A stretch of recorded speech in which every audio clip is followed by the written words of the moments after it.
Hello, and welcome to this week's edition of the Slouching towards Thatcham podcast, which aims to showcase the work of some of the best parent bloggers around. My name's Tim, and you may know me from my blog Slouching towards Thatcham, which charts the ups and downs of life as a 21st century father of three. Every week, I'm joined by a special guest who will introduce and read one of their favourite posts for your listening pleasure, and I'll do the same with one of mine. It's as simple as that. Bite-sized chunks of blogging brilliance.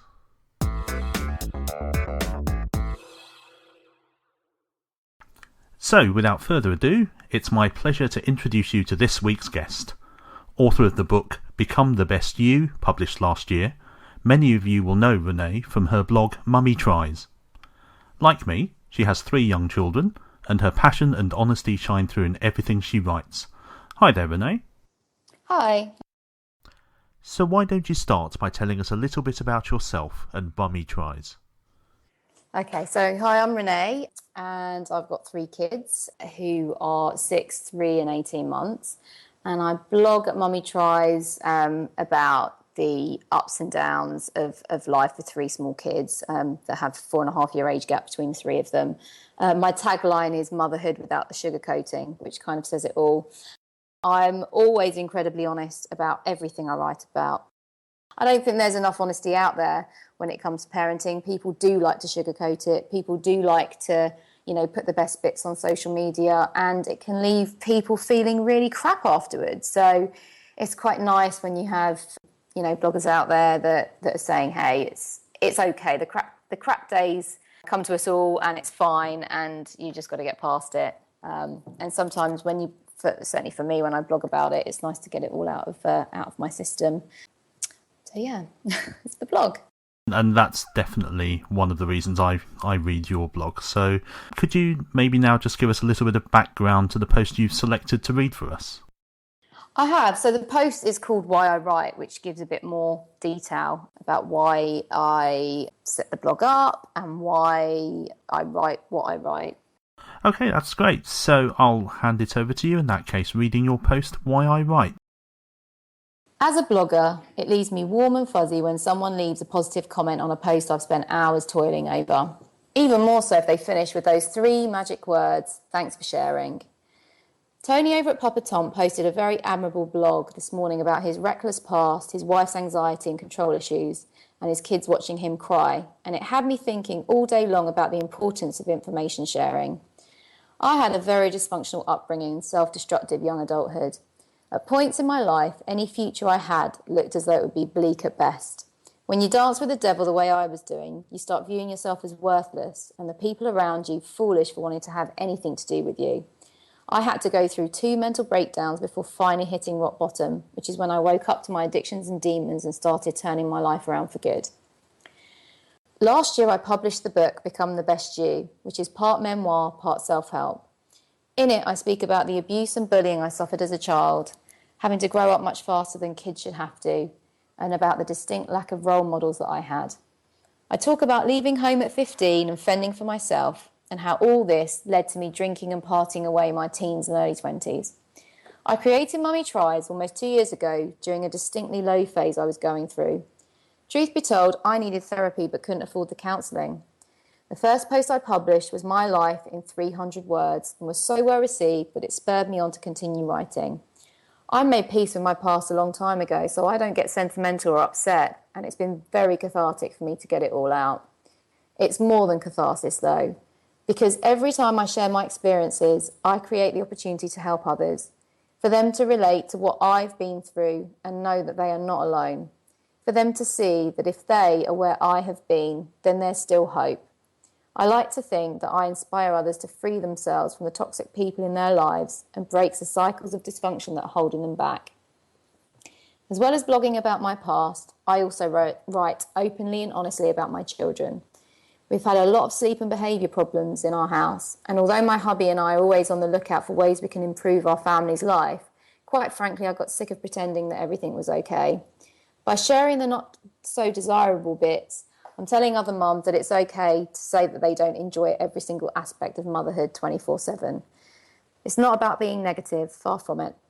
In addition to all of this, I write about our diet of natural food and how I believe that it's saving us from an array of physical and mental health problems. The GAPS diet is pretty much unheard of here in the UK, and I'm absolutely thrilled to know that my GAPS blog has been the catalyst for many people to take a look at their own diets and make necessary changes for the better.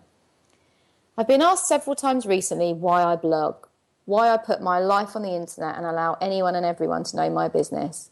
The answer is simple. I believe that it's up to each of us to make the world a better place for our children. We live in an exciting era where anything is possible with the wealth of information at our fingertips. To make change happen, we must empower ourselves with the knowledge available to us. I dread to think what it would be like without people sharing as openly as we are used to these days. Knowing that my book and blog posts have sparked off change in so many people is a truly incredible thing. And that's why I write and why I should continue to share my life online, warts and all.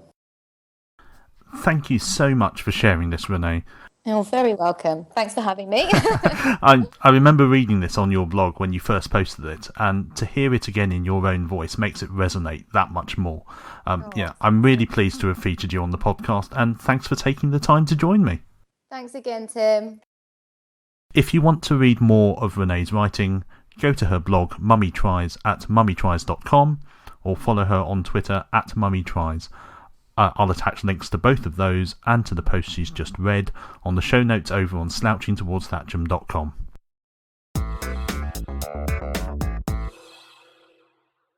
For my post this week, like Renee, I'm going back to the question of why I devote so much time and effort to my blog and why I derive so much satisfaction from it. So this is, am I a writer? Am I a writer? It's a question to which the answer has never been obvious to me. So let me start with what I'm not. I'm not a professional writer. I have a day job. I'm a middle-ranking manager in a large multinational corporation, and consequently, I write in my spare time. I have no formal training as a writer. I have a degree in chemistry, rather than journalism or English literature or something more relevant. I'm a blogger. In some people's eyes, those who seem to think that writing is solely for professionals with talent, while blogging is for amateurs with opinions, that automatically disqualifies me as a writer. What utter codswallop. There's a difference between writing and blogging, but it's like the difference between CGI and an oil painting. They're simply different media, and to do either well requires entirely different sets of skills. One isn't automatically better than the other, and it's possible to do both. There are some amazing bloggers out there, turning out well-written and engaging content for nothing. There are also some extremely mediocre writers, being paid to hack out sensationalist, lowest common denominator drivel, dressed up in a shabby veneer of professionalism. I suspect many of these are the ones who look down their noses at bloggers and claim they're robbing them of their livelihood. So what am I? I'm a dad with 3 young kids who regularly and willingly sacrifices sleep to sit at his keyboard into the small hours to record my reflections on fatherhood, TV, and professional cycling. I work hard to improve my technical writing skills. I'm even paid a small but steady secondary income to contribute regular blog posts every month to a major national website. I'll never write a best-selling book. You'll never see my byline on the front page of a newspaper. I'll never give a masterclass on how to be a successful writer or blogger. Every day, I read content, whether it's books, newspapers or blogs, which blows my mind.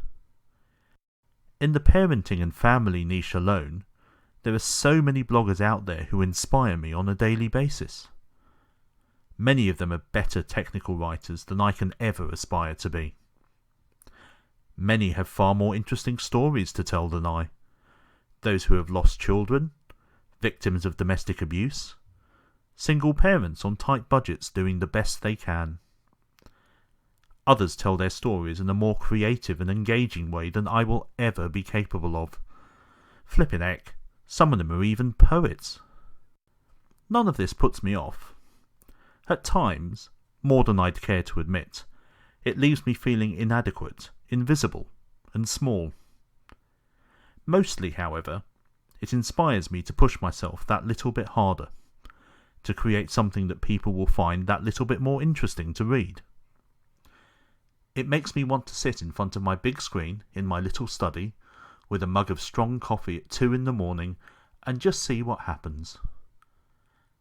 The simple pleasure of watching letters and words flow from my fingertips and coalesce into something I can share with others is something that's difficult to explain to those who've never felt it, and immediately familiar to those who have. Writing isn't about talent or qualifications or what medium you choose to publish in. Writing is, for want of a better and less hackneyed term, a state of mind. I'm never going to be a great writer. I don't think I even qualify as a good writer. But I am a writer. That makes me happy, and that's good enough for me.